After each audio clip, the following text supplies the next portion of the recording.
السلام علیکم ورحمۃ اللہ وبرکاتہ۔ بسم اللہ والحمد للہ والصلاة والسلام علی رسول اللہ، اما بعد۔ اعوذ باللہ من الشیطان الرجیم، بسم اللہ الرحمن الرحیم۔ قل هذه سبیلی ادعو الی اللہ علی بصیرۃ انا ومن اتبعنی۔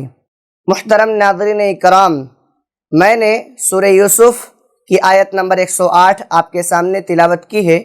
اس مناسبت سے میری تقریر کا عنوان ہے دعوت کی اہمیت اور ضرورت۔ محترم ناظرین اکرام، اللہ تبارک و تعالیٰ کی دین کی بات کو لوگوں تک پہنچانا، جسے ہم اور آپ دعوت و تبلیغ کے نام سے جانتے ہیں، یہ جو کام ہے یہ اللہ کے نبی صلی اللہ علیہ وسلم کا کام ہے اور آپ کے متبعین کا کام ہے۔ بس شرط یہ ہے کہ دعوت کا یہ کام علم اور بصیرت کے ساتھ ہونا چاہیے۔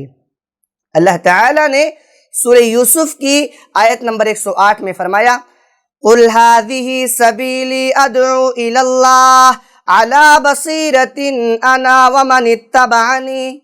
اے نبی آپ کہہ دیجئے کہ یہ میرا راستہ ہے، میں لوگوں کو اللہ کی طرف بلاتا ہوں، یعنی جو اسلام ہے یہ اللہ کا راستہ ہے۔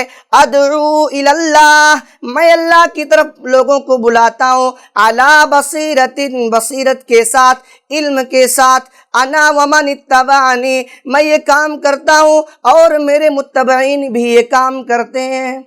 ظاہر ہے کہ نیکی کی طرف لوگوں کو بلانا یہ اس امت کا ایک فریضہ ہے، اس امت کی ایک ڈیوٹی ہے۔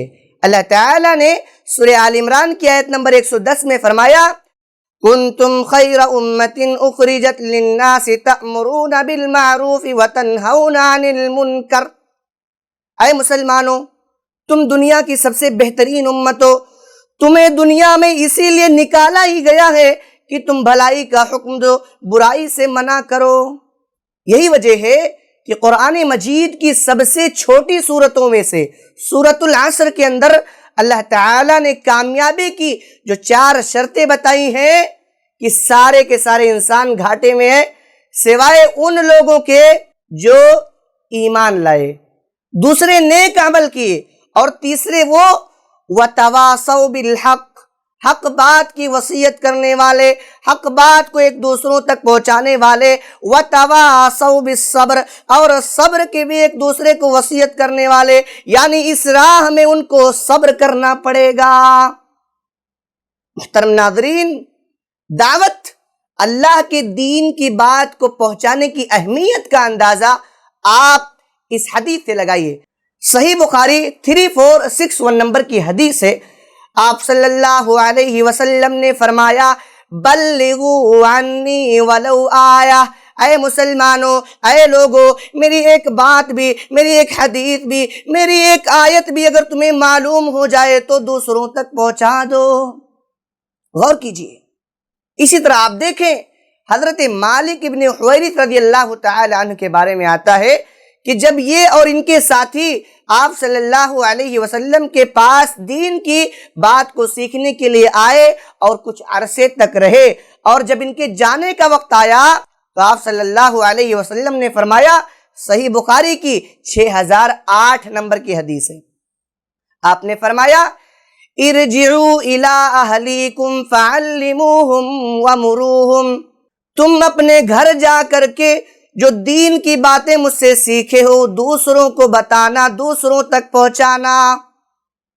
وَصَلُّوا كَمَا رَأَيْتُمُونِي أُصَلِّي، اور جس طریقے سے مجھے نماز پڑھتے ہوئے دیکھا ہے اسی طریقے سے نماز پڑھنا۔ غور کیجئے۔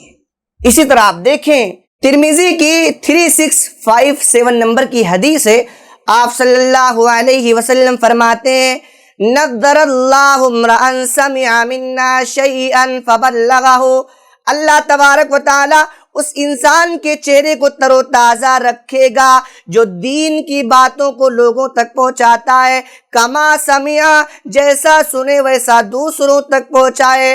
فرب مبلغ او عاب سامع، کبھی کبھی ایسا بھی ہوتا ہے کہ بات جس تک پہنچائی جاتی ہے وہ ڈائریکٹ بات کو سننے والے سے زیادہ اچھی طریقے سے بات کو سمجھتا ہے۔ تو دین کی بات کو ہمیں ایک دوسروں تک پہنچانا چاہیے۔